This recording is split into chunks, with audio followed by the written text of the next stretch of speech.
એ જ વખત જંગલમાં એક જગ્યાએથી એક પરી જતી હતી. તેને જમીન પર એક બગીચો જોવા મળ્યો તો તે નીચે ઉતરી ગઈ. અહીંયા રોકાઈને થોડી વાર આરામ કરી લઉં છું. થોડી વાર પછી આગળ વધીશ. તેણે જાદુઈ લાકડી બાજુમાં મૂકી અને આરામ કરવા લાગી.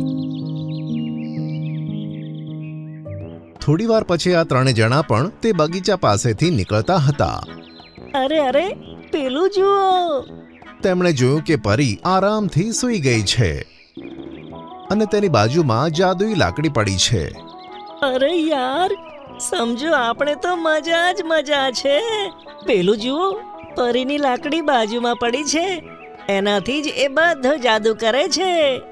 તો જલ્દી એ લાકડીને ઉઠાવી લો. આજ સાચો મોકો છે.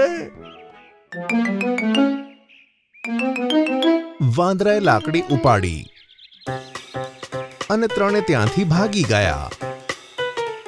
તે વખતે મિંકુ ચકલો પોતાની ચાંચમાં સફરજન દબાવીને પોતાના માળામાં પહોંચ્યો.